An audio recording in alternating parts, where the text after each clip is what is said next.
Welcome to Moonbase 2.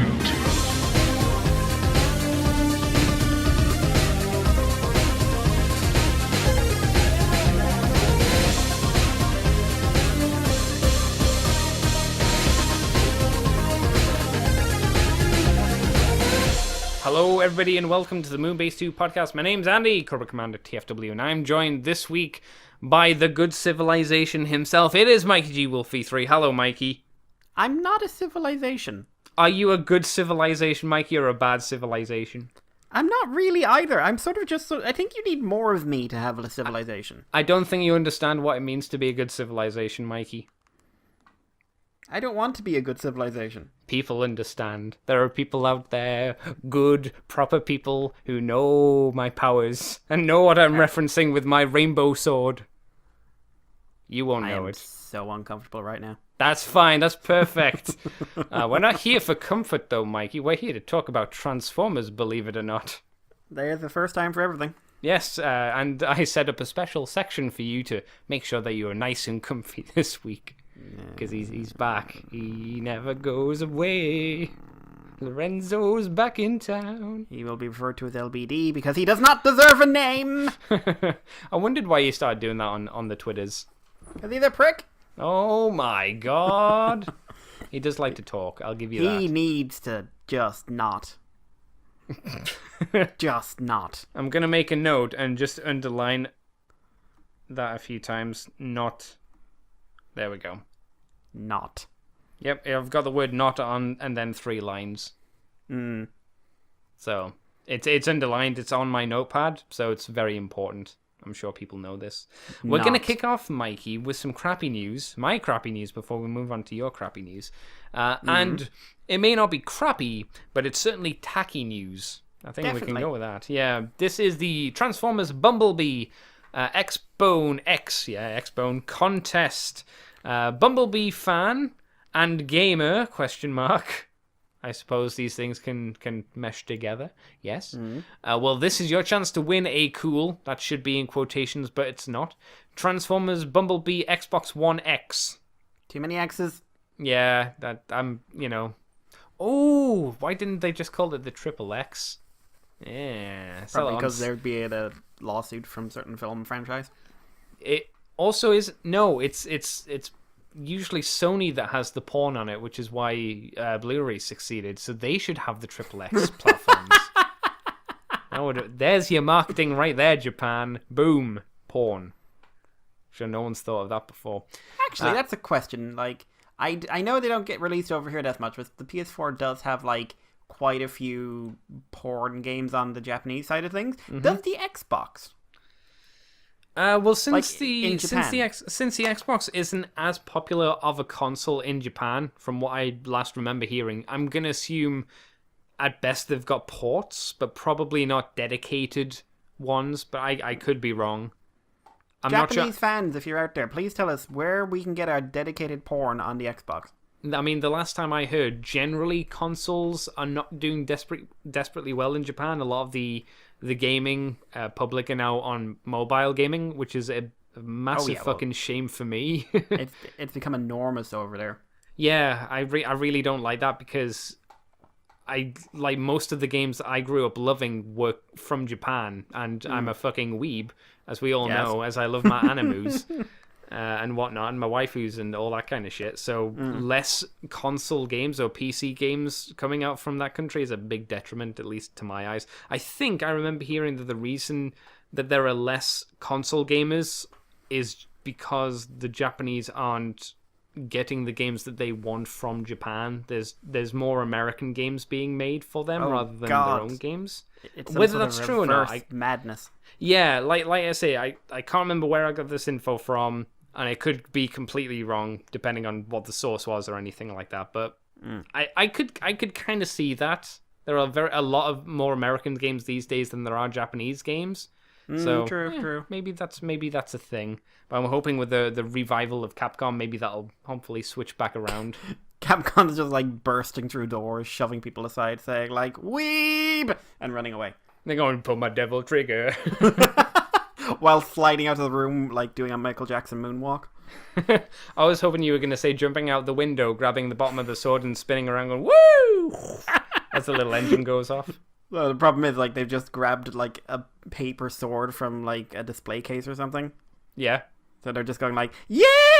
Oh, God, no, he's dead. Man, I will say the best thing about... Well, one of the best things about Devil May Cry 5 are the reenactments in live action of the things that happen in CG. Yeah, wow, I don't know what I was expecting from that, but it wasn't that. No, it is. It is so much fun.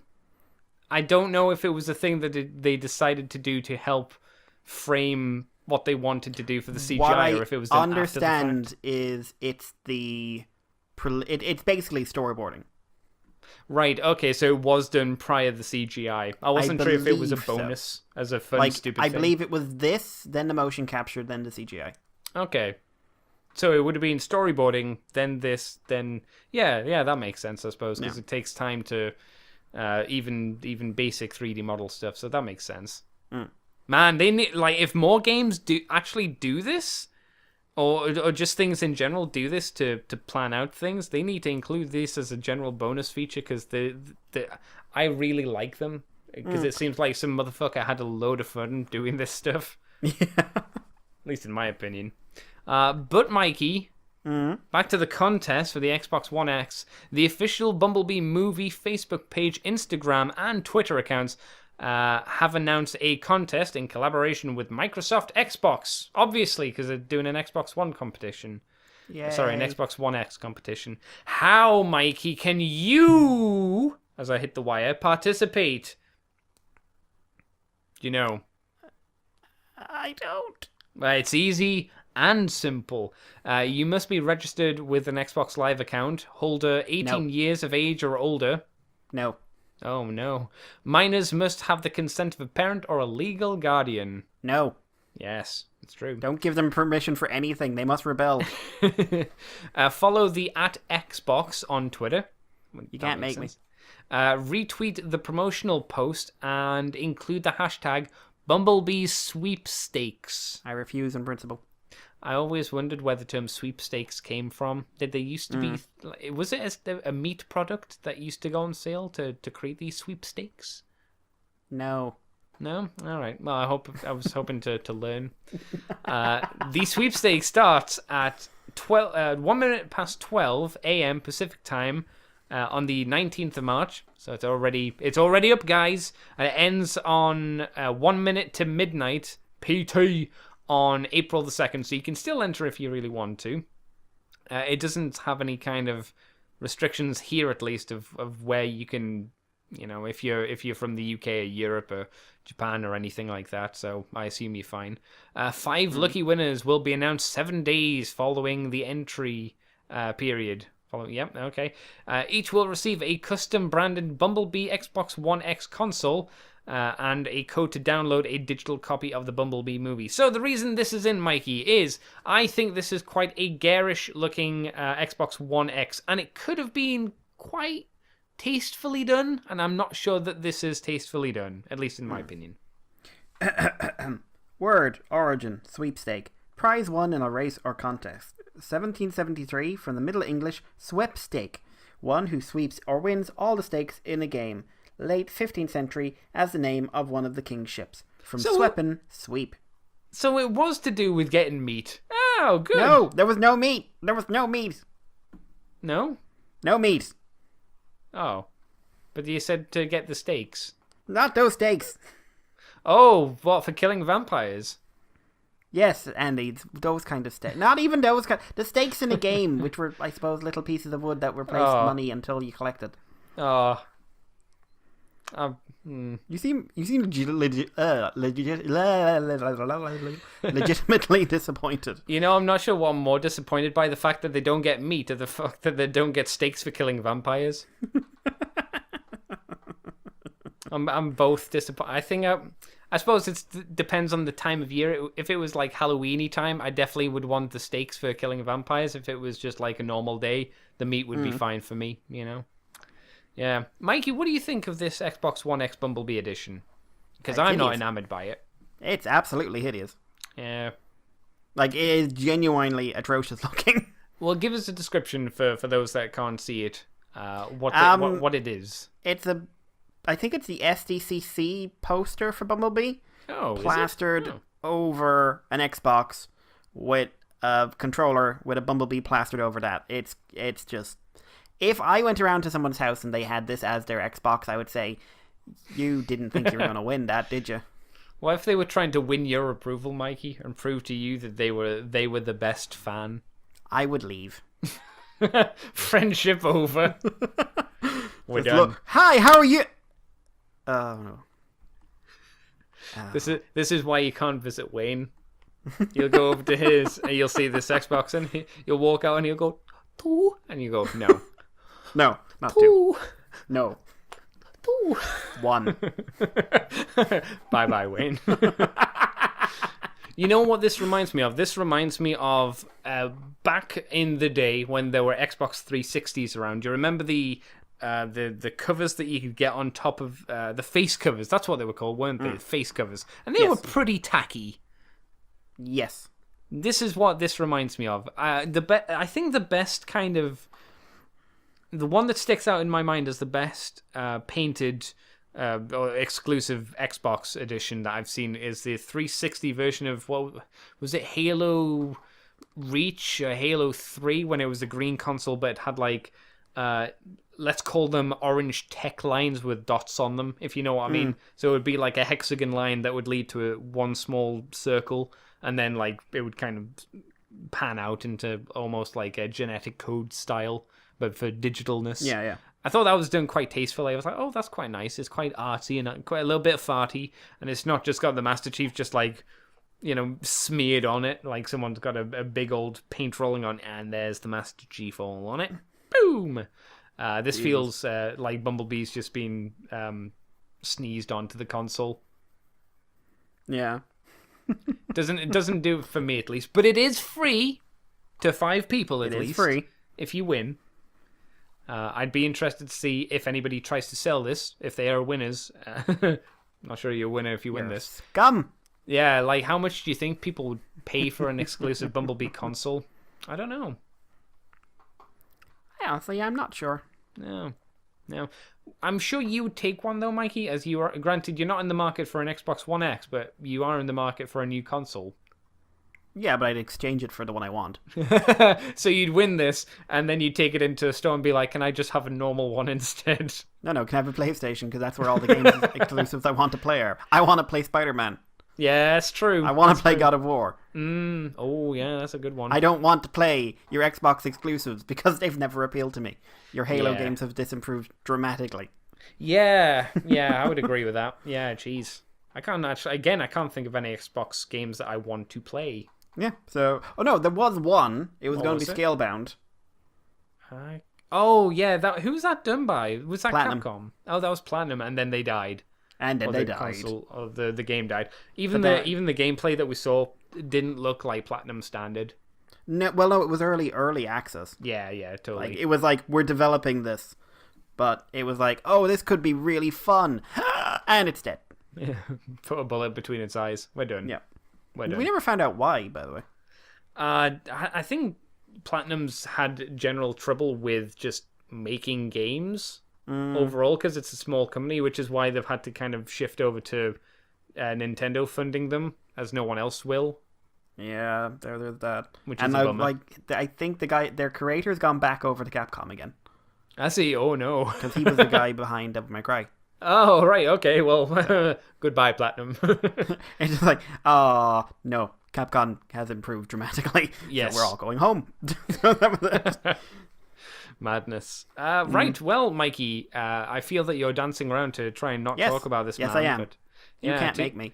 Too bad. This is you because you've had such disdain for this man. You put a target on your back, and it was a target I was more than happy to pull the trigger on.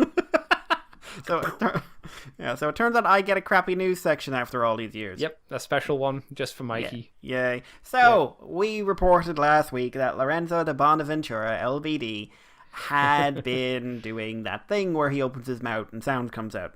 And we were got to like, oh, no. Oh, yes. where he was talking about how there was going to be a sequel to The Last Night. And blah, blah, blah. And then he came out and talked about how Bumblebee 2 would be a little bit different from Bumblebee 1. Yes, this caused a little bit of an uproar, I think it's fair to say, isn't it? I think it's fair to say. This was with SXSW 2019. He responded. He was responding to an interview. The audience had asked us several times in different ways. I wanted to get to know a Transformer better. We did that. In some respects, definitely a tip to what the audience had said to us. Bad sentence. The interesting part is when you set out to do something like that, you don't exactly know the ramifications of it. In this case, you made a decent movie. In this case, the ramification of it was, for people who didn't love the movie, was not enough action. That was it. We're getting there. Because you're telling a more intimate story, therefore you can't. And yet the action was better than all your other movies because it was actually choreographed by someone who knows what a fucking action scene is and has a steady cam. But, and uses designs that are distinct and does cool things like having someone transform. Who does action scenes that actually says, what if someone could transform in the middle of them? You're talking madness, Mikey. Madness! But Bumblebee 2 will serve as a buddy cop movie featuring Optimus and Bumblebee. Several lessons have come out of all of this. One is that we have the freedom to tell almost any story. Good!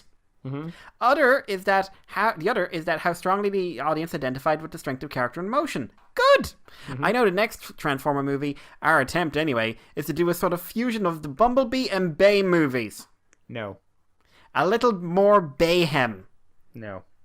And a little bit more character falling in love within the emotional dynamic of the movie. One of the things I want to do, and I hope we pull it off, is we did it with Bumblebee because he's so cute and he's so accessible, but he can't talk. That's not why it worked! Yeah. I think the more human we can make these characters, the more people are going to like them. And yet you keep talking and making people hate them. I think the worst choice of language he used was he referred to Bayhem. Bayhem, which is a very specific type of action. Yeah, it's the fact that you associate anything with the Michael Bay movies, which are generally not liked by audiences. They don't have good action. I'm just saying it now. Everyone defends it, says he's a great action director. He's really not. Yeah, no, he can't do it. He does explosions. He can't do a fight scene to save his life. Not one that you can tell what's going on in them, or one that's coherent. That's disputable. I always come back to this one. Hound got shot in the chest, and the explosions happened to the cars next to Hound. Not Hound, the cars. He has a black hole in him, Mikey, which displaced the bullets into the car. No, he didn't. Oh, okay. He was fat. There was no hole. Maybe he was so fat that the hole was so small that you didn't notice it. Oh dear. But Andy, it gets more. Oh, good. So after saying that Transformers 7 would be a sequel to The Last Night, and I don't understand what the word reboot means, and other things, I genuinely believe that, by the way. What, that he doesn't know what a reboot means? I think he knows that reboot was a cartoon. Maybe. Oh, I doubt that. So he did an interview with GameSpot after this, and changed his tune. He now said the main Transformers movie we are moving on is a reboot, and I will say that the Bumblebee sequel will be more directly linked to the timeline that we set up. Basically saying that what he was saying before is a bit meh. a bit perhaps misleading. Which was hilarious because the news story on TFW then tried to make it sound like it was their fault. Whose fault? TFW's fault? Yeah, we can only assume. Yeah, because we translated a Japanese article the question was asked in Japanese, translated to him in English, answered in English, translated back to Japanese, and then we translated it from the article into English. I was just like, you don't need to make excuses for him. He's a producer. They're not always the most honest people in the world. Yeah. And then he touched on something I don't think anyone saw coming, and he did it in the most cack-handed way, which pissed off people because they were just like, do you read a fucking book? And clearly he doesn't. One of the things I want to see, and I don't know if we'll do this particular thing, but I think we will eventually do... we will eventually do a love story between Transformers. What does a love story mean? Definitely not sex. Well... maybe not even kissing, but the idea that they would have an emotional crush has never really been brought in. They're screaming. What? I can hear screaming outside my window, and it wasn't there until I finished that sentence. That's the kind of direction we want to head in. Human desire, blah, blah, usual stuff. I think that will change the relationship with the Transformers. So we may do some wild action. We'll do action for sure in the main line, but it'll be a different kind of attempt. I know we will hold on to a lot of the lessons from Bumblebee. I really, really, really, really, really, really hope you do. But do you think they do? Or will, sorry? I don't know, because he followed this up with another interview where he highlighted the future of the Transformers direction. And he said, this was done by The River, again, the Japanese website, so let's all blame translation. Question 1. Is Transformers Bumblebee a reboot or a prequel? That's a good question, ha ha ha. In fact, it's a spin-off. It's a story before the series set in 1987. In other words, neither a reboot nor a remake. It's a story before 2007 happened, so you can fill in the blanks. Fuck off. Fuck off. That is bullshit. Bumblebee is a new storytelling universe. What does that statement mean to you? Freedom. The difficulty in developing a movie series is the fact that constraints increase as you move forward. In the early days of the series, you have the freedom to start new things, and you never had an ounce of continuity between your films until the last one, so I don't know why you're acting like you were constrained. You do not have to follow rules established by the other films. What did I just say? Bumblebee, different approaches work. Dio has plans for a new filmmaker in addition to Michael Bay and Travis Knight. He's hoping Travis will return for the sequel. He doesn't know who will handle the new movies going forward, the new main series, which isn't a reboot because reboots aren't real. Unless he's now saying a new movie is going to be a reboot, but Bumblebee is going to be set in the Bayverse. Oh, no. don't. Right. They'll just that. You remember how DC always had that thing of we can't have these characters here and here because audiences will be confused of TV characters versus movie characters. And you were like, no, they wouldn't be that dumb. This is a situation where, as you're talking about this is a thing that people would be confused by because it doesn't make any fucking sense. Why would Bumblebee Bayverse but the rest of it not? That's dumb. What? Most of the rest of this is producer speak, so I'm not going to go into it. But there is one kind of tidbit from this I found very, very, very interesting. The transformation sequences of the Autobots were also great. It reminded me of my childhood when I transformed toys. The first request from Travis Knight was to reduce parts. With each Transformers movie, the parts count increased. The last night had about 1,000 parts per body. Fucking hell. I cannot concentrate on the transformation scene. Don't try and make it seem like this was your idea. I thought that the movement of parts was well understood in Bumblebee and fresh when tried to make it simple. Basically, the only reason we got the designs we got is because Travis Knight wandered in and said no. Yeah. That's, to be fair, we all kind of thought that. Because we saw the early designs and they were a lot more Michael Bay-verse-y. But my god, it's just someone gag him. I don't care if he says it's a reboot anymore. I don't care if he says it's not a reboot. I just care that he stops talking. You just want evil to be stopped, Mikey? That's all you want. Just move him over to the Emoji Movie 2 or something. I don't care. Just go away. It's some people are going to say you're overreacting, whatever. Just it's because the internet explodes every time this man talks. So I have to go through a Twitter feed with a lot of Transformer people on it. And then go oh God almighty, I don't care anymore. And no, it's a reboot. It's not a reboot. I don't know what reboot means. Oh, I absolutely know what reboot means. I'm a crazy person. I like the way they look nowadays.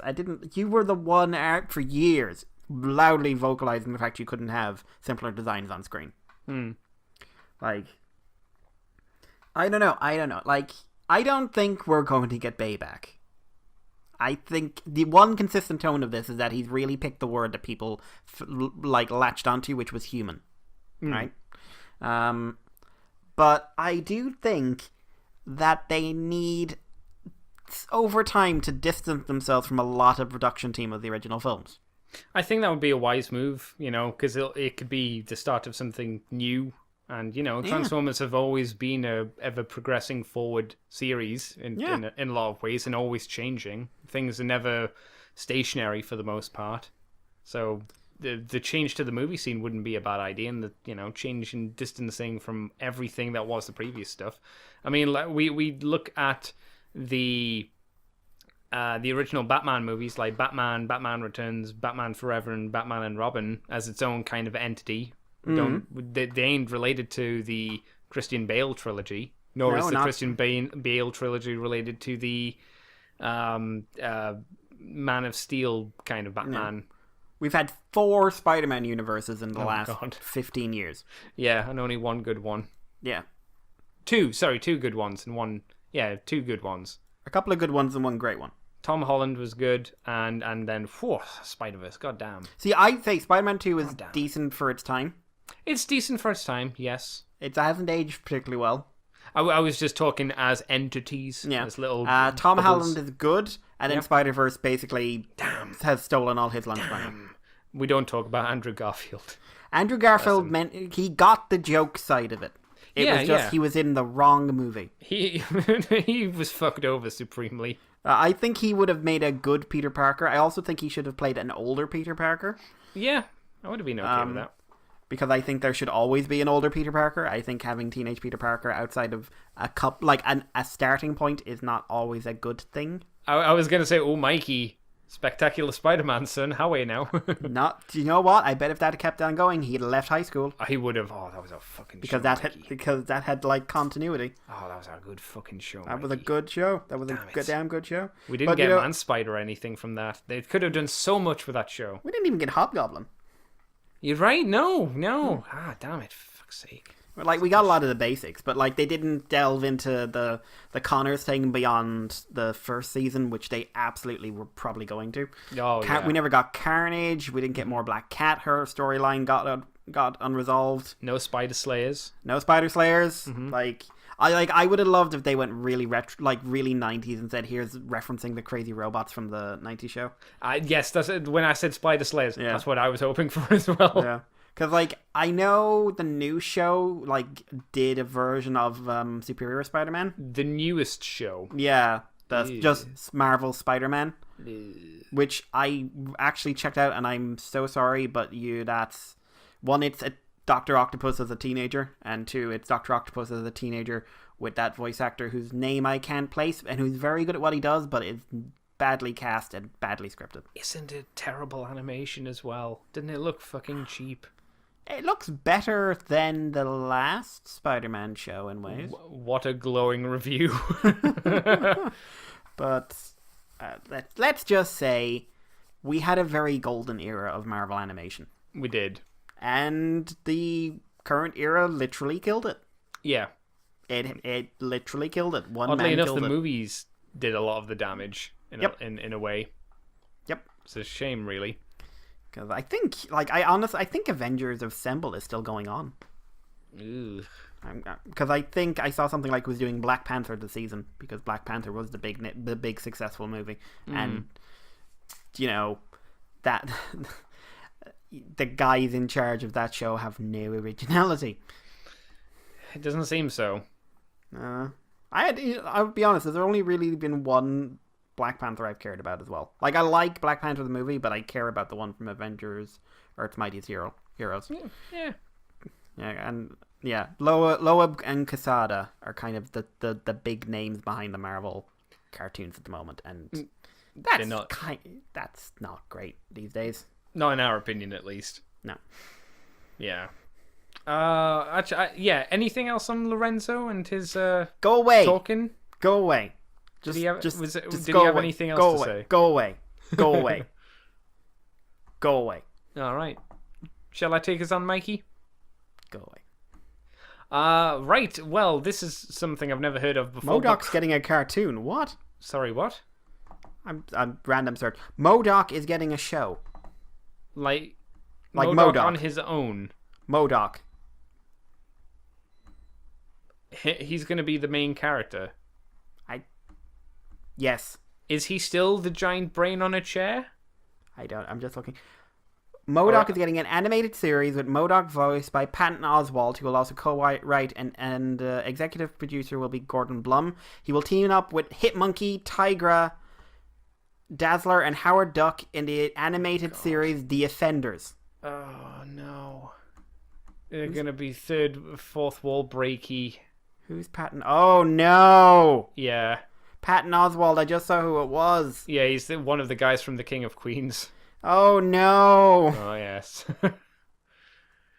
Yeah. It's going to be nothing but quips.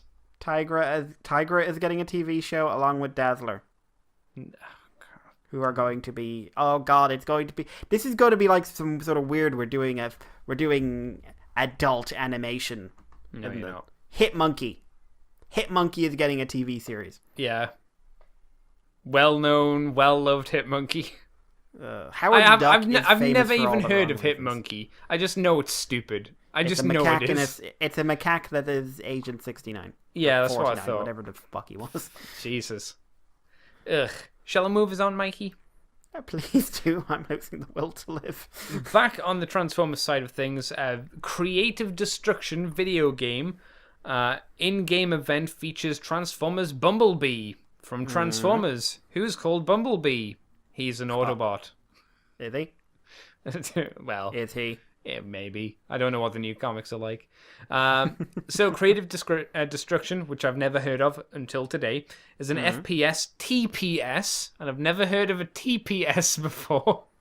Right. It is a sandbox survival game, because of course it is. Made by Titan Studios, that combines... This is a genre that's brand new, Mikey. Battle Royale. Do you know what Battle Royale is? It's brand new. No one's done a game. No, my God. I mean, I can't imagine doing a battle what do you call it? Battle royal? Yeah, like the anime, like the manga. Oh, right. So, see, I played that. So did I. You made it better, Andy. What have you done? I'm sorry. It with a constructive concept. Apparently, Creative Destruction will be working with Hasbro to host a special in-game event featuring Transformers Bumblebee on the 28th of March to the 28th of April. So it hasn't started yet. When you say constructive concept, I'm not going to do a little research. I'm going to try something. I'm going to wing it, okay? Okay, go for it. Is Creative Destruction a game where you fall out of a plane, land into a designated area, probably where a map shrinks, and part of the game is you building some sort of fortification of some kind that can be destroyed but increases your elevation and defense? Are you saying that they would be creative and yet also destructive at the same time? Possibly. It may happen, you play it for a fortnight or two and maybe get tired of it. Are you saying that if this game did really well, Titan Studios might make their own PC game launcher? Is that what you're saying? Yeah, maybe. Is that what you're hinting at? I don't know. To be honest, I'm not sure, but I would, like, with the name Creative Destruction, I wouldn't be super shocked. I wish I could tell you what the creative concept is, but it doesn't actually... Constructive, with a constructive concept. Even then, it's whatever. Players will have the chance to battle, shoot, transform, and drive as Bumblebee, the evergreen design apparently. The game is available to download on Steam, PC, and mobile devices. Not the Epic Game Store, though. Oh, look. You will parachute onto a 4x4 kilometer map with 13 enchanted lands. Starting with a special destructor in hand, you must survive a 100-player deathmatch. So it's kind of the opposite of Fortnite, where you destroy things instead of build them up. Yeah, neat. And also, apparently, you kill... Is this person... No, you're also building stuff, but this person appears to be killing chickens. Because if you remember, Fortnite had an event where you could be playing as Thanos. Yeah, I saw that. I can't remember how you did that, but it was a thing you could be Thanos. And it was like the Infinity Gauntlet would drop in, and first person to get it would be Thanos until he lost it. Right. Okay. So I'm guessing this is a similar kind of concept. Like it shows a lady holding a cube-like thing, which might be their interpretation of the Allspark, and then they're shooting a big grey, like rusty thing in the arse, which might turn into Bumblebee. So that might be how that works. Although I have zero fucks to give about a battle royale game, especially for a one I've never heard of, which doesn't help. It's kind of neat that Bumblebee's getting a look in as a special character for a limited time. That's kind of nice. Yeah. Doesn't make me want to play the game, but I'm like, oh, that's neat. I'd rather play, Fall of Cybertron or War for Cybertron or Devastation, something like that. Yeah, but you can't because Activision. Yes, yeah, they killed it. Never mind. Any thoughts then, Mikey, on Bumblebee and creative destruction? Not that we have much to go on here. I bet it will be forgotten. I would think you will. You mean like the online game that me and Jai played? Yeah, I tried playing it, but the computers never had the power. I thought it also didn't help that your internet was, as it was then. Trash? Yes. Yes. And it was really frustrating because for the 5 minutes I got playing that game properly once, I actually had a lot of fun. Yeah, it was fun enough for what it was. It had some okayish designs in there as well. Yeah, I like the aesthetic.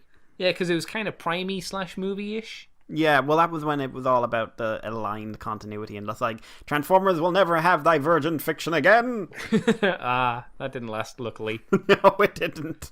I remember we thought it was a terrible idea back then, and, well, we were proven right, I think. Yep. Mikey, do you want to take us on to a story that I originally was not going to put in this week's show? Because I don't care. You don't care. No. I'll tell you why in a bit. You will, yes? I will, yes. I will. That's a reference. Oh, is it? Okay, I wasn't sure if it was or wasn't. So, everyone knows that there is a certain freelance bounty hunter. Or the freelance peacekeeping agent, sorry. Which is, of course, Death's Head from Marvel. One of those guys that people love, but he's also one of those guys who can't appear in Transformers books because licensing. Him and Circuit Breaker. But the difference is, I think Death's Head's better than Circuit Breaker. So he's been revived in Marvel several times. Basically, both as an original, like there's been at least 2 versions of the original, and there's Death's Head 2, who is an ongoing character who is like the 90s given form. Like, hang on, have you ever seen Death's Head 2, Andy? No. I've only ever read. I might have. But... I've only read one book with him in it. It was actually quite good. Oh. It was like all the Marvel UK characters done up in new stories, which was actually pretty good. But like Death's Head 2 is something else to see. It's like basically what if Rob Liefeld was a robot. Oh, that's... Yeah, see him there? How many pouches do you think he would have had at one point? All of them. Yeah. I think is that a Rob Liefeld version of him actually? It's hard to tell because it might just be kind of inspired by. Yeah, because everything was then. Yeah. God help us all. It was a style for the longest time. Yeah, it nearly killed the comic industry. Or at least was a major contributing factor to it. But yeah, so Death's Head, he pops back in and out of Marvel every now and then. But he's generally like a background character in a one-off or something like that. But in a rather interesting twist, he's getting a new series. It doesn't say here that it's going to be like an ongoing or anything, but it's a brand new comic. It's cool to me for a couple of reasons. It's starting in July. It's being written by Tini Howard, who is someone I kind of dig her work before. She's done Hack and Slash. She's done Mighty Morphin Power Rangers Pink, which was a fun miniseries. She's done some Top Cow work. I like Top Cow stuff. And she's done a little bit of Marvel. She's done a bunch of... I'm just looking now at some other stuff. She's done WWE. Wow, she's done a lot of WWE comics. I didn't know there were WWE comics. I remember they used to be. I'm surprised they're still going on. But then again, I'm still surprised WWE's going on. But well, there is that. But what she's done is stuff I like, so I think that's really cool. But the artist on this is the most metal of ladies. The most rock horn of women. Kei Zama is doing a Death's Head comic. Holy crap. That'll be something to see. They've got some interior art here, which includes what looks like a very sad Death's Head at a concert. But yeah, I may pick this up because if nothing else, it's going to be very pretty. And I like Kei. She's quite mad. And they've got the cover here in black and white, and it's like Death's Head at a concert. Like one of the people has a tattoo on the back of their hand. Now form a band. But also Nick is doing a cover for it, which basically looks like he's drawing emo Death's Head. Is how I'd call that. New model, yes. So yeah, that's out in April. I'm honestly, like, I've never had a great love for Death's Head as a character, but this could convince me to do a bit of reading. Also, pull you in through artwork alone, basically. Yeah, I'm fairly certain he could kill you with that guitar. Possibly, yeah. Because I think it might be sentient. I'm not sure. Mm-hmm. I I like that. One of the people doing the rock horn says Death's Head 2 as a tattoo. The one with the... Yeah, that's neat. I like that. But yeah, I just don't know what you do with him to tell a story, you know? Yeah. So I want to keep an eye on this one. And it's really cool that she's getting more Marvel work, because Kay's awesome, to be quite frank. Well, she did Scarlet Witch, didn't she? She did. Mini. She did. Was it a mini? I think so. Yeah. So yeah, I'm really, really glad to see she's getting the work and being recognised. And if we can get her onto 2000 AD, I think she might explode.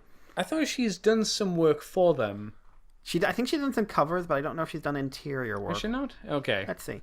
Can you imagine if she drew Dread? I think she'd actually like just run around screaming for half an hour. You could be right. Could be right. Because I know because I know she's a massive Dread fan. Yeah. Which I'm very curious about, because she had a comic published on May 2017 in Free Comic Book Day. Right. But I'm very curious how she got into it. Like, how accessible was 2000 AD in Japan? Yeah, who knows? I always think it's weird when Western fiction goes over there and does any kind of success, to be honest. Apparently she stuck herself in a comic. What's the Japanese equivalent of a weeb? Do you think they have a word for for a Western weeb? See, you're saying that, and all I'm picturing is the guy I saw in an interview who was a very, very, very, very white man living in very, very, very, very white America who only wore kimonos and refused to speak English. Oh man, good for him. And he was a large man. Anyway, that's me done rambling. Andy. Yeah? Take us on to something that Is this a news story? Yeah. It's a quiet week, guys, in case you can't tell. Yeah, very much so. It's an unadvertised feature for the Studio Series Jetfire revealed via the Takara Tomy online thingy. First we have confirmation of the corrected Jetfire's blaster form that some fans have deduced while transforming the toy. You know, some people have, some people haven't. While several simple and easy steps, then we have a very interesting reveal. Jetfire includes an extra chest piece for the combination with Studio Series Optimus Prime.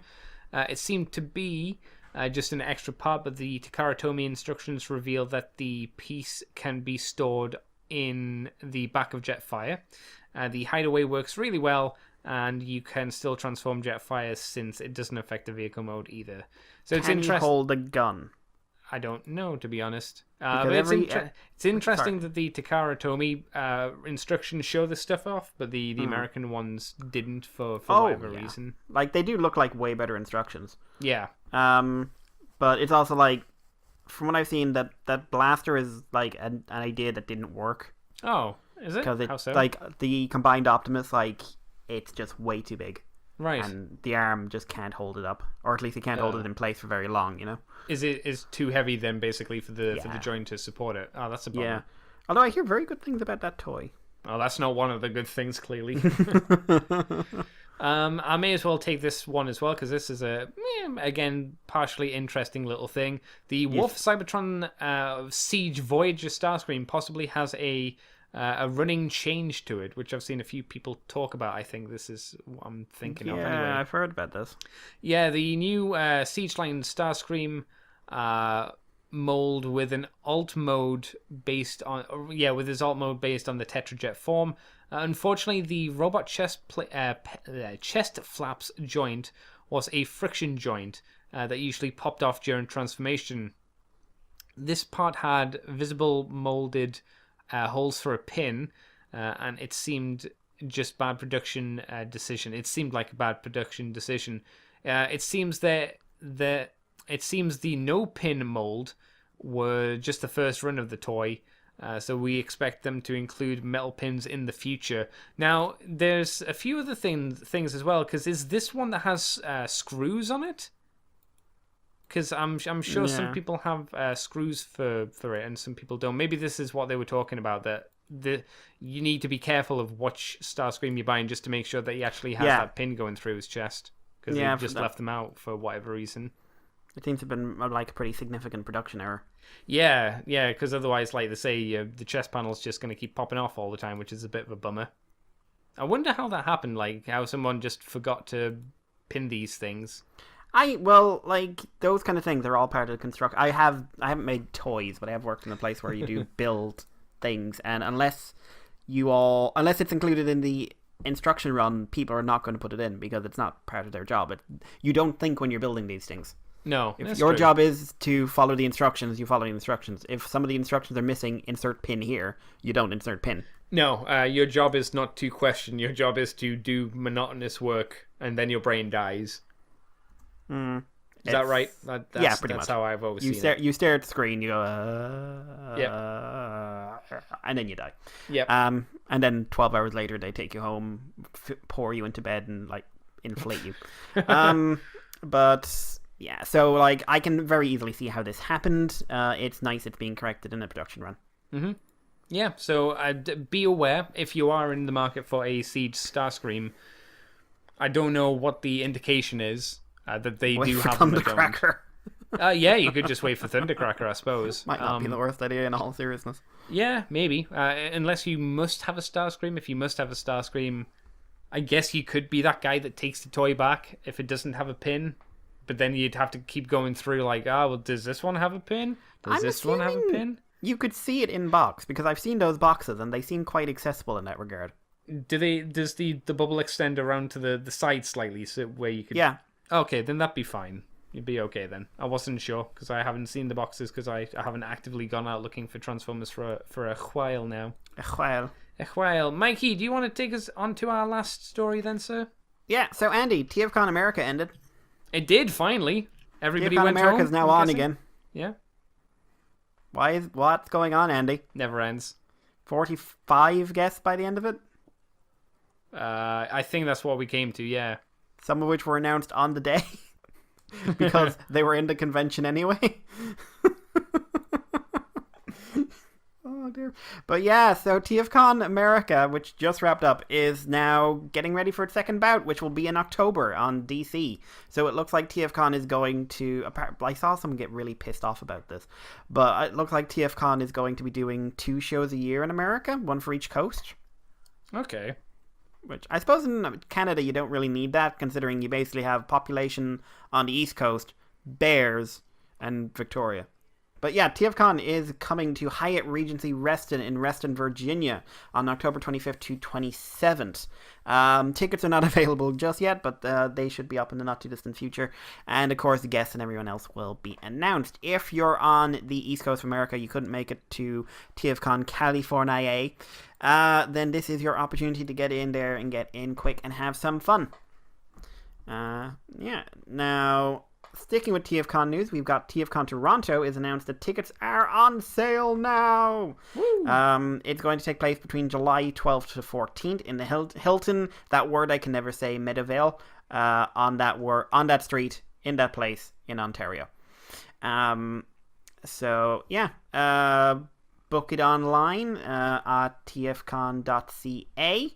And yeah, the hotel block is also available now, so if you want to start booking your accommodation, go and do it. Galvatron clearly wants you to do it because he looks sad. That's a very sad picture of Galvatron. Yeah.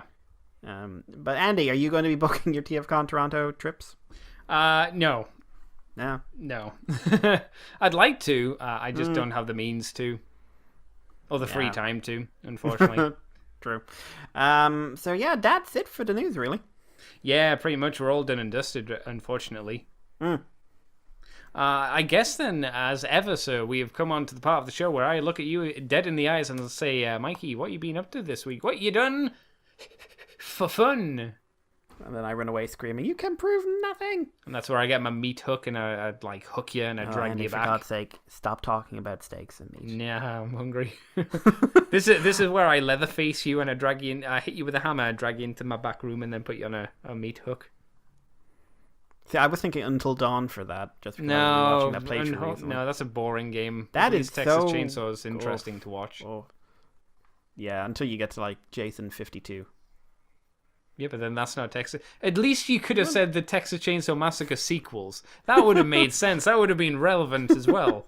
They're all Those the movies same. go downhill. Oh no, Mikey, they're not. One of them is an outright comedy, and then some of them are made by Michael Bay's company. Oh no, why Oh, would you yes. say that in a sentence? Because I thought you should know. I was happy, Andy. One of them's a prequel. I was happy. Now, Michael Bay prequel to the Texas Chainsaw Massacre. Jesus Christ. Yeah. I have had a very busy week professionally and stuff, so because just madness.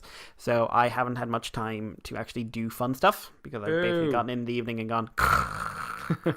And I was at PC's at the weekend because she threatened me with violence. Is If this you're where the listening, pictures yes, you didn't threaten me with violence. I know you didn't. You never would. You're a sweetheart. And I'm saying this is Wait. my own free will. Wait, you've never told me that in private when the conversation's been turned off.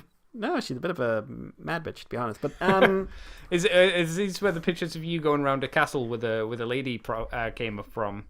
yeah, and me riding a small horse. I didn't see that picture. I'll need to look for that. Jeez. Yeah, but yes.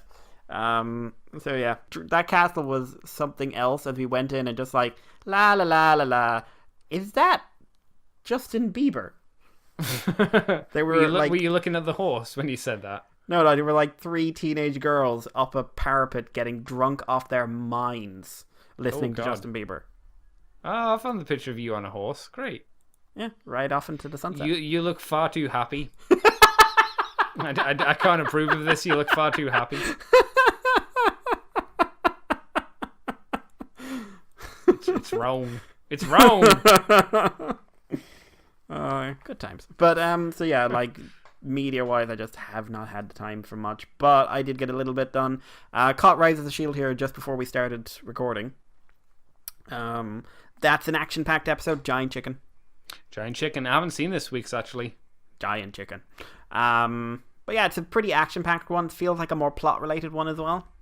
Okay. It's next wave, like it's wave time. So it's interesting because there's a very clear clock on this series, and I don't know. From what I understand, like the books got to like 300 and something. You mean I don't know if manga chapters? I know, like it's novels. Oh, So I don't know if, yeah, like, of course, because shorts- it's a light novel, isn't it? Yeah, I don't know, but I don't know like how long these chapters or stories were. But I just like with this pacing, I don't know how they ever hit that. Unless like huge swaths of it have been cut out for this adaptation. Cause it sounds like it, to be honest, because I've been watching a series on YouTube when they come out, which is like what the content is, and there is like general grinding and more explanation of all of the shields that he gets. Like there's a much more in-depth explanation of, oh, he killed this creature, it gave him this shield, which gives him like luck plus something and cooking skill and all that kind of jazz, which obviously the anime is not really going into. It's just going, oh, here's a new shield, it does the thing, don't worry about it. He comes back every now and then and has like 5 new ones, and then there's one that's important. Yeah. Because he's got like 2 specific shields which help raising the giant chicken and the girl, Raphalia. 2 specific shields that allow him to do to either manipulate their stats for leveling up or something. I don't know. Yeah, well, it's like their extension of his party skills, isn't it? Yeah. But yeah, so that's fun. Like I said, it's plot related. It's also a 2-parter, so there's gonna be more stuff. I might wait then till the part 2 comes out. Then if that's the case. I just saw on Twitter 5 minutes before I started recording that ReZero season 2 has been confirmed. Jai sent us that ages ago. Well, no, I was busy. I saw it, Jai. Don't worry. Jai, I love you dearly. You are you are my friend. You are my brother. But I did not have the time. Do you hear that patronizing tone Mikey has? Jesus. I love you like a violent Scottish mistress. But yeah, so yay. I don't know what else to say like that. He's going to make wrong choices in life. See, I was interested to see what they're gonna do. Like, what's gonna be the time loop? Because it seems strange to try to keep relying on that for a story point. Well, because I feel you can only keep doing the whole repeat so many times, right? Before it becomes a little presumably dry. the story has to delve into why he has it, how it relates, because why is he in this world is kind of a big question. It's true. We haven't touched on that. And he has to catch up to like everyone, and Amelia and him have to Bad and we have to find out what's happening with obviously evil clown man. Yes. There's plenty they can do, but like that's the thing. Puck, like what the fuck is Puck? Why is he a giant ice wolf thing? Yeah. There is that. Came out of nowhere. Why is he going after the wrong woman? Yep. That'll never be answered. That was just bad choices. It's the fact he said if I didn't, what was her name? The military girl he became friends with. Who was the head of the family, and he said like if I didn't have a number 2 already, you'd be up there. I was just like, don't start playing the numbers game here, boy. Yeah. That woman is a saint. She's Rem in the background just saying, so she'd be your number 2. Where the fuck do I go? Fuck me. There's just like a mace falls down next to him and just like, what was that? Don't worry. Don't worry about it. Don't worry about it. But yeah, so excited for that. I don't know what to expect, but I bet I'm not going to be crying. Because nothing good ever happens to that poor boy. No. But yeah, so I caught Geo 27. Oh. Yeah. Not bad. I like this one. It was a bit more character focused, and it's sort of dealing with the fact that Gates has the power now to beat Geo and kind of doesn't want to. Okay. But he's going to do it anyway because of some circumstances, and he feels he can't avoid the duty. They also have some good stuff with Woz and Kamen Rider Woz. Basically the two of them are clashing, the black and the white Woz. So yes, that's a thing. And also like, here's the thing: the guy from the future who seemed kind of manipulative and bad, and kind of like a worse version of the already kind of dodgy fella you already knew. It turns out he may not be of the best intentions. Ah. Who could have foreseen? Whom? Yeah. Decade's in this one as well. He doesn't have a huge role, but he is like a significant role. In suit or out of suit? Out of suit, which is not bad because the man can act. That has to be said. But it's also like, hey, Decade might have been kind of largely partly responsible for what the fuck was going on. Oh no, Ray Decado. Yeah, kind of. I mean, it needs to be delved into more. And going by the preview, it will be. But I'm just like, did you do all this? Because, like, is this a coincidence, or did you travel back in time because you knew it was going to happen, or is this your fault? Like, you could have stopped this from ever happening. Or like, that is... I could just let it happen. But why? I'm a prick! He is actually like a proper prick in this, which is good. Yeah. Yeah, some other stuff, like there is a cool little reveal of a character, and just like, I didn't see that coming. It's something to do with the Time Jackers, so we may finally get a bit more information on them coming up. Okay. But yeah, no, it's a good episode. I'm interested to see the next one. I'm also very interested to see the one afterwards. Very interested. What episode are we on now? Like, how many episodes until it like is done? It's 28 is the one that's out and hasn't been subbed. Oh, okay, so we're like over halfway now. Yeah, but most importantly, 29 is Blade. 29 is Blade, and they're bringing back Kenzaki and Hajime. Oh no. And Andy, I've seen the preview because fuck it, I don't care. They're also bringing back Amane. Oh shit. And I think she's going to be the another rider. Really? Okay. And I think, I just saw one little thing. It's just like, because they're Joker undead, they haven't lost their powers. Oh dear. Is things not going to just like, the world's not going to just end though? Well, the in the clip, you've got Chalice fighting Gio. Right. After saying get away from the girl, because that's my boy. And you've also, like, the last scene is Blade and Chalice fighting. Oh no. I don't know. Don't you fuck it up. That's all I'm going to say. This is too big. Like, every time Blades come back, it's kind of worked, and now you're. This is deep cut, yo. It would be bad if it was this time where the Blade thing was bad. Yeah. Oh man, don't fuck it up, please. Yeah. Like, it's also like, to me, it's kind of interesting how, because apparently they do this in the movie as well. They've had they're working on a lot more writers and stuff who, on some level, are resisting what's going on. Like, Decade is completely unaffected by it. Mm-hmm. Deno, apparently, because Ryotaro is a singularity point, he's unaffected. He's apparently going around time, guarding time as it's fracturing. The undeads are both unaffected. Kota resisted it for long enough to fuck with it a bit. Like, it's interesting. It's interesting how they're remembering that some of these guys are a whole lot tougher than you might think. Yeah. And, like, Ryuki's getting a special, so presumably on some level he's resisting it. Okay. So, which is, yeah, Ryuki's getting a special with literally as many actors as they can bring back as possible, and they're bringing in Abyss from the Decade thing. It's like, hey, do you remember me? No. No. Oh. Oja's got a terrible beard. He's grown a beard since the time he beat a woman to death with a metal pipe. Good times.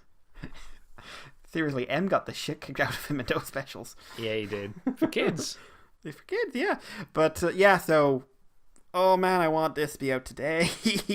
Because at least there's two people in there. Even if it's not great, they'll do good stuff with it, I think. Yeah. Because they both had careers after this and got better at their craft. Oh, that's good. So, and it's, I do like that, the older actors are definitely willing to come back. Yes, they're not ashamed by it, which is nice. Yeah. Which we talked about. Yes, we did. Yeah. And that's also why I'd say Gio as an anniversary show is better than Decade. Even though the story is just bland. Because you haven't ever said anything that makes me go, man, I should be watching the series. You've just gone, eh. I've said, ironically, it got better when they brought in Decade. Yeah, exactly. But, yeah. I'm, like I said, there's stuff going on here with the three main characters, which I do consider was to be one of the main characters now. That is interesting. And I've got to give them credit for that. I just wish they could keep this up and not fuck up Blade. Don't fuck up Blade. Trying to think what else I saw. I talked about Rio Soldier episode 1 last week, didn't I? I think so. The dinosaur Sentai. Yes, you did. Yes. Yeah, episode 2's out, but I haven't been subbed. But I saw the monster fight scene. Oh, yes. There's some really interesting, very un-Sentai camera work going on in this show. I did see a shot of him running along a mountainside, and I thought to myself, wow, it wasn't really the running on the mountain. I looked at the monster and went, holy shit, that's an Ultraman monster. Yeah. That is 1000% an Ultraman monster. Yeah, the new one is like they're mystical. What seems to be happening is that the monsters are mythical creatures. So that was Dragon. And the next one's Unicorn, who looks a bit more like a Sentai, but oddly enough, like a very Jetman Zyuranger Sentai monster. Oh, what is he, like a unicorn fused with a piano? And he lures children into the ocean to kill them with something stupid. Do you remember that pig monster? From Power Rangers? Yeah. Yes, he was great. I thought he was amazing as a kid. Yeah, but kind of like him as a horse. Oh, so what? He's just a giant horse head? Yeah. Is he like the those horse masks that you can get, which are really creepy? Does it look like that, but just the head? Kind of. Oh, that's great. Yeah, but I thought the filming is very different, and I'm trying to think about it. Even how they introduced because the red mech looks like he's gonna he's a character in this. Children are riding him for some reason. Yeah. Okay. It's a dinosaur one, so obviously they're alive. Ah, yeah, that's the thing. But he's got a voice actor. All he says is Chira, so I don't know if he'll speak properly, but I think he was talking in the last one. Okay. But even like how he entered how Tiramigo, how he entered the scene and everything else, it's just like, this doesn't feel normal. Not in a bad way. Like, you've got a fresh director and you've got a drama writer, so I'm curious. Also, I kind of love the transformation scene. I didn't mention this last week, but I kind of love it. Because lots of little men flop out of the little keys they have and start dancing around them. And considering that the theme is knights, having these like boogieing little men with little clubs and things like little cavemen is really jarring, especially since they seem to be dancing to some sort of samba. But I kind of love it. Yeah, I don't think I did anything else major of note this week, just because, like I said, time and energy. Like, just trying to, did I miss anything? No, that's it for me. What about you, Andy? I haven't done a huge amount super duper fun this week. I did buy myself a video game because it came out and I was like, Game? it was the sequel to a game I've been itching for a while, called Fate Extella. So I got the sequel, Fate Extella Link, because all the reviews said that it was just basically the same game but better, and I thought, well, I like the same game but better. I'd like the same thing but better. So it's basically in the one of the Fate universes, because Fate as an anime series has many different universes, so it gets a bit complicated, but the same characters can kind of interact through them. So it's one of those games, but the kind of game it is a Musou game, so your Dynasty Warriors kind of affair. So I was going in hoping it was just going to be a fun button basher, and it is. It's just got all the characters I like from the Fate series. So I was like, oh, this is good, this is fun. It's got some issues to it, like the story itself is not super engaging. It's not terrible, but it's not anything deeper memorable about it.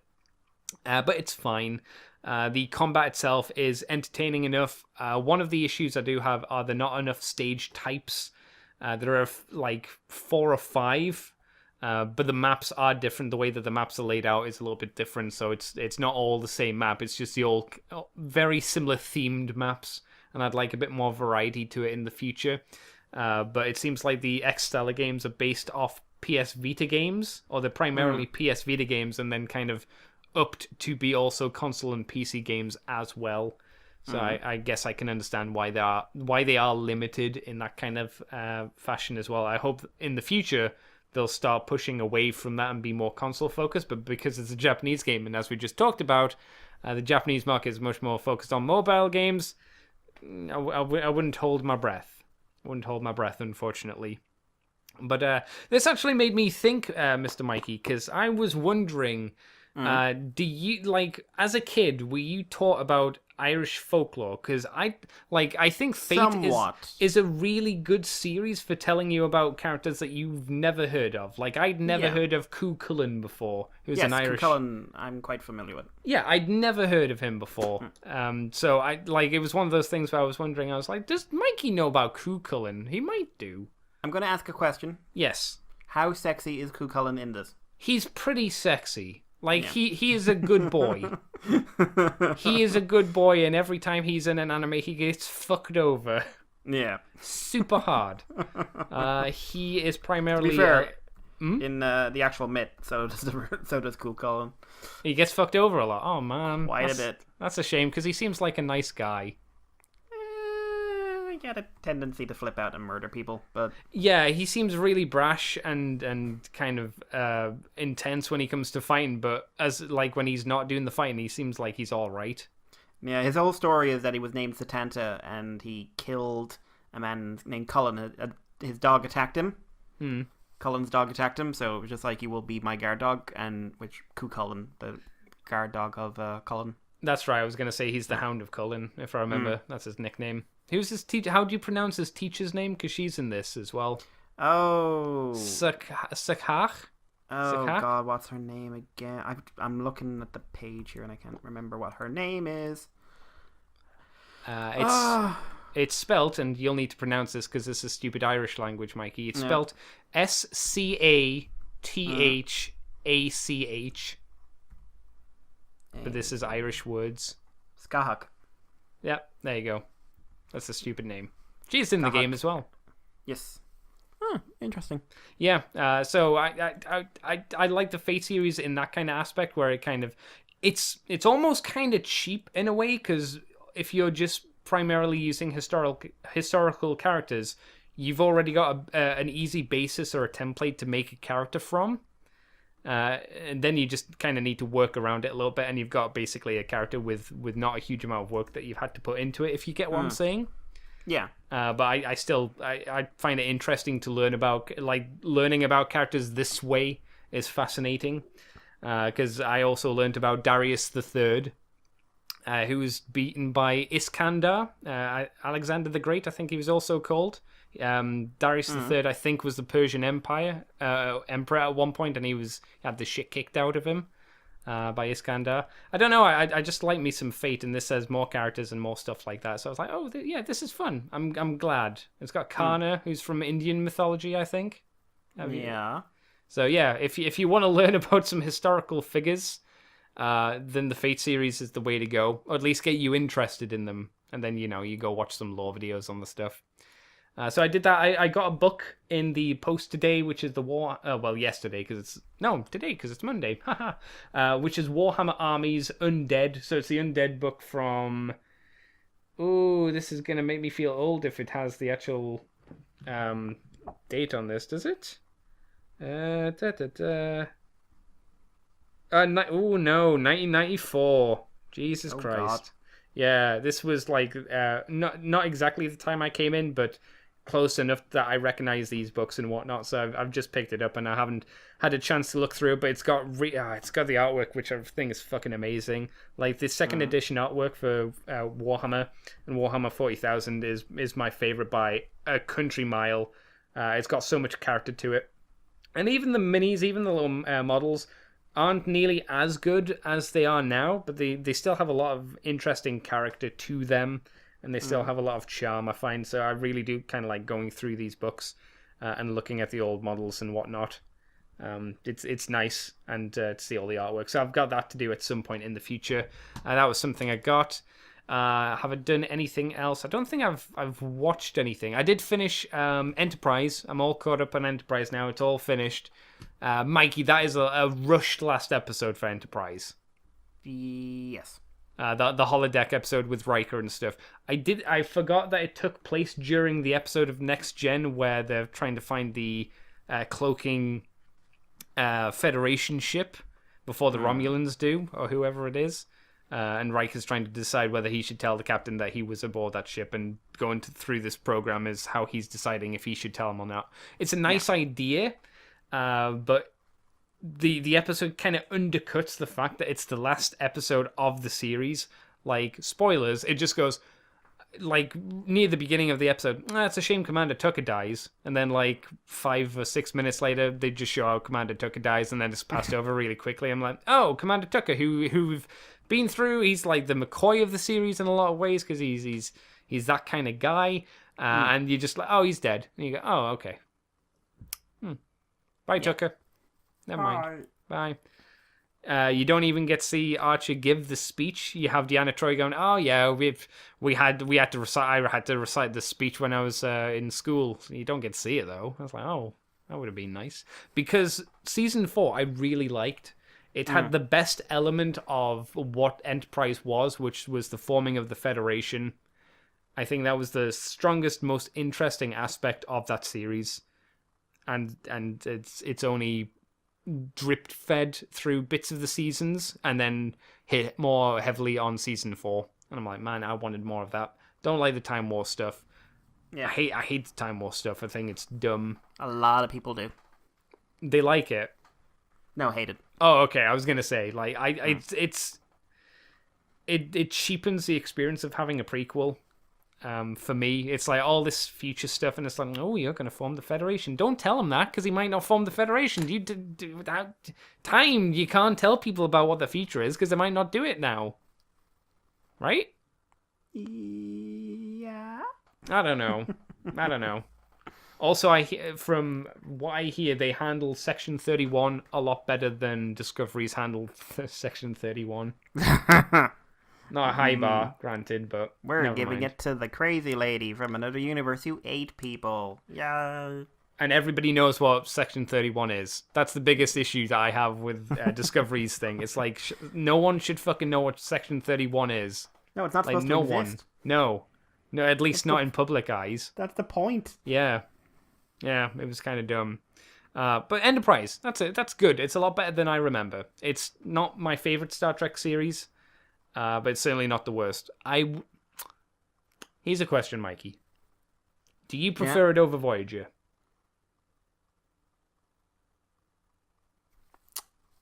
Because I think that's a hard question. Because Voyager has some really good episodes. And really good characters. Yes. Some. 2, really, in particular. Yeah, but then it's... Well, it has like 2 seasons of trash. It has more than 2 seasons. It has 2 specific... Like, season 1 and season 2 are pretty garbo. There are some good episodes in there, but like the Kazon Ogler are fucking horrendous. Voyager has no season, I would say, is objectively brilliant. It has brilliant overall? episodes. Yeah, it had brilliant episodes, but no season I'd come away going like, wow. Yeah. Wow. It really hurt itself by the fact it didn't have a serialized story, I think. Yep. I think Enterprise... I think because of the kind of story, the kind of journey that they were on, it should have been like you say, serialized. If it was just a Star Trek like next gen series, which is almost what they were going for, then sure, you wouldn't have needed it. They were trying for so hard to make it just so very Star Trek. Yeah. Almost. I wonder if it was partly a response to DS9. I think so, because DS9, at least for a good few seasons, was really reviled by the fans, wasn't it? Still is by some, to be honest. Oh, but they got bad fucking taste. I'm waiting for that day that Jason disappoints me and says, "Oh, I don't think Deep Space Nine that good." And I fucking kneecap him with a crowbar. Don't kneecap him, Mikey. If he doesn't like DS9, what am I to do? He's the criminal here. He made me do it. I didn't put the nail in the bar. He's begging he for did it. when he said that it wasn't a good show. Bach, I say, Mikey, bach. Yeah, I don't know. Like, Enterprise, I never really liked a lot of the characters. That's the thing. Like, they weren't badly performed. They were just there. Yeah, I think that's fair. I think... There are a few characters I like, but, like, Malcolm Reed... Yeah. Captain Archer, he's okay. Porthos. That's a good great. boy. He's a good dog. He's a good boy. T'Pol was okay. I liked Phlox. I'll take... I liked Phlox. I liked Dr. Phlox. You didn't like Dr. Phlox? He just... I think out of that cast. They were trying, with him and T'Pol, they were trying for because every Star Trek has this. It's got the main cast who are all fall in their little boxes, and then there's always at least one character on the fringe. Yeah. Now, DS9 played with that idea by having kind of everyone on the fringe, but broadly speaking, it was Odo, Data, Spock, the Doctor, and Seven, etc. Yes. And they're usually the ones that they put a lot of effort into as characters. Yeah. Phlox and T'Pol just felt like they're like everyone else all the time, except when we want to say, by the way, they're aliens. Okay. And also I have limited interest in Vulcans as characters. I just got more annoyed when they focused on the romantic story between her and Tucker, and it's like, oh god, just get it on, Jesus. What is this, anime? Jesus Christ, just hold a hand. Holy crap. I mean, also, like, just being completely classless, right? Has there ever been a Star Trek story that even in the novels, that delved into the fact that interspecies relationship with Vulcans basically means you have to be willing to spend 7 years celibate?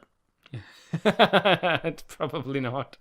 So, like, oh my god, I love my Vulcan partner who disdains me logically. That's Mikey, where the sad hand job comes from. Live long and prosper. Yep. And that's why Spock's mum had to, satisfy herself on Vulcan. This battery bill is highly illogical. That's what you think. Motherfucker, if I don't have this, you die. That's how this works. Jesus. I'm 3 times stronger than a human. I'd fucking like to see you try, mate. Fucking say that don't say that across the room, say that to me face, you shit. If Spock's mum had been from Newcastle, I think it would have been better. I'll fucking glass you, mate. They never have that, do they? They're always like diplomats and everything else. It's never like, Hello there, love. It's not someone from London or like someone from the back end of Beyond in Ireland. They are usually well spoken on the ships for the most part. That's for sure. You said I'll what, give you mate? that. I think with that, Mr. Mikey, this is probably a good place to end our show for this week, sir. Spock leans in and just goes, "I'll fucking have you." You bastard. You bastard. Where can people find you on the internet, Mr. Mikey? You can find me on Twitter as Irish Palo and YouTube as DWP3. If you'd like to contact us, we have an email address. It's themoonbase2@gmail.com. We also have a Twitter, themoonbase2. And if you're on Patreon, you can send us something over there. And you can send us something on Facebook as well. We love to get feedback. It's true. We actually have a little bit of feedback from the Tentomon number 4. He lives again. He responds to you directly at the moment, Mr. Mikey. As Jesus. He can prove nothing. Oh, we'll see. Yes, I do remember you're Irish, Mikey. And that's why I sent you the YouTube poo, making fun of the Brits. That Tesco's bits still kills me, apparently, the thing in the video. Anyway, any thoughts on the Scottish Pokemon trainer meme coming from the Pokemon Sword and Shield game, Andy? So this is me. But I'll also ask you, Mikey, what do you think of Scottish Lassie from Pokemon? I don't know if she's been dubbed that. I don't know what her official meme name is. But have you seen the memes of her going around? I honestly have not. Really, you haven't seen her No. bags under her eyes with a bottle of rum in hand? Scottish Pokemon. This is popular. They've also, you remember from. Oh God, they did her as the Scotsman. Yes, yeah, that's it. You've got the video, have you? Oh God. Oh my God, it's the Scotsman as an angry Pokemon trainer. Yep, an angry Pokemon trainer girl. Yeah. Is the Pope Catholic, you cheeky tart? Slag you wanna have a Pokemon fight? Let's see. Oh, so the one in the hat, the one in the hat is the Scottish one, and the other one's British. I think just generic Pokemon trainer. I don't know. Try me, mate. I'll make sure your pocket dry as your taint when I'm done, you poor bath. That sounds more British. Jesus. Sod off me fucking love before I deck your arse, stupid posh cunt. I think it's about time Scotland had some representation in a Pokemon game. I personally really like it. She's got it. She's got a bagpipes. She got bagpipes. They did the She's throwing the ball and just, you what, mate? you know the meme of the girl being harassed by the kid with the trumpet. There was a other version which was the male Pokemon trainer harassed by this lass with her bagpipes. It's great. I really like it because new Pokemon is set in Britain and UK and stuff, isn't it? Is it? I don't know. Oh yeah, well, every Pokemon game, the world is based off something in the one of them based off France. I'll have to take your word for it. I never looked that deeply at Pokemon. I just went. The last one was Hawaii. This rat. Just in case it being called Aloha didn't give it away. I didn't know what the last place was called, to be honest. It's Hawaii, but it looks like this one's going to be England. Is that why the Scots came back? Get out of the poking ball, you wee sheet.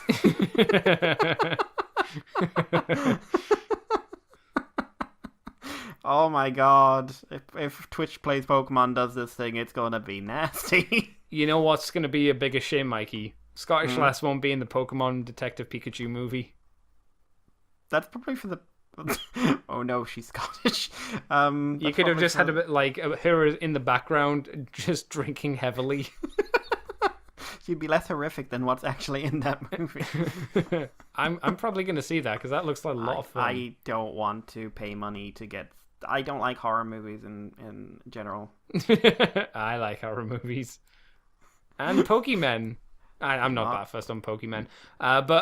So Mikey, this is your first seeing of Scottish Pokemon trainer lass. They may take our lives, but they'll never take our Pokemon. I'm going to scalp you wee behind if you don't get to battle, you dirty water spout. Why is it? Oh, they're going to do an anime and she's going to be normal and I'm going to be mad. Unless Funimation does it, in which case she will absolutely be Scottish after this.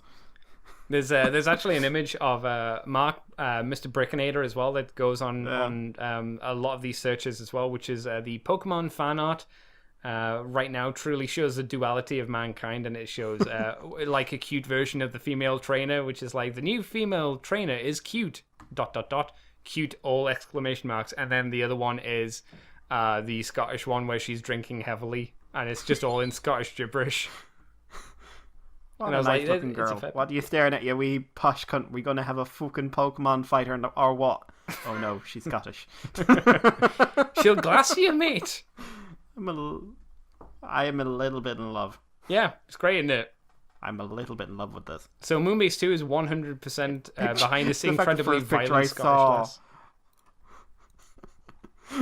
The first picture I saw was her as Scotsman from Samurai Jack. They've actually done a they did a cheap thing of getting her face and just plastering it over the top of her the Scotsman's speech, and then putting the face of the other like normal girl trainer over the face of Samurai Jack.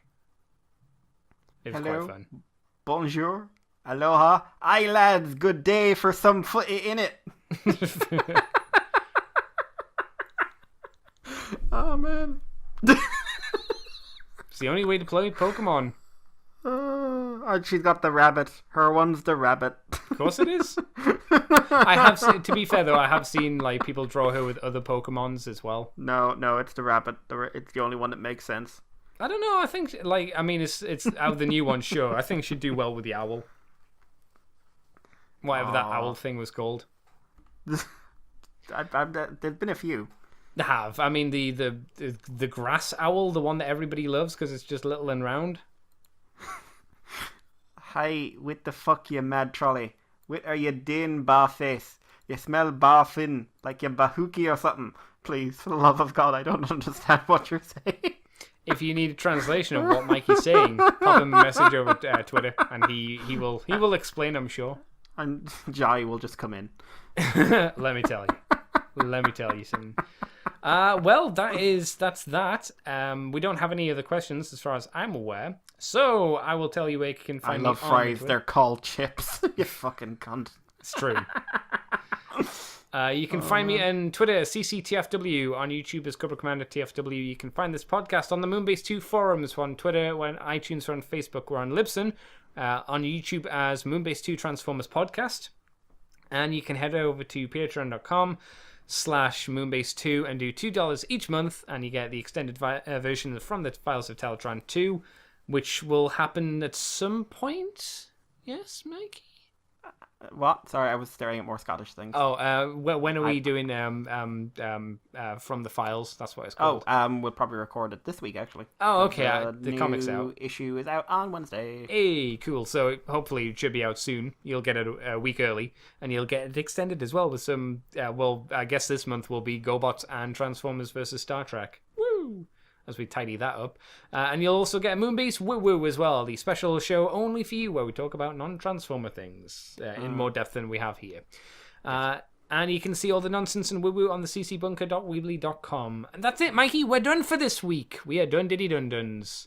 Crazy, angry Scottish ladies and all. I had a thing where I was going to end on something Zack Snyder said about how if you think Batman doesn't murder someone, you're living in a fucking dream world, and compared watching his movie to losing your virginity. Okay. But now, which tells you everything you know about need to know about Zack Snyder, who's never made a good movie in his life. And I will. That is like demonstrably true. But I'm now just looking at Scottish Pokemon things and slowly being sucked in. Yeah, I can't stop. This can be your new hole, Mikey. It's a fine hole.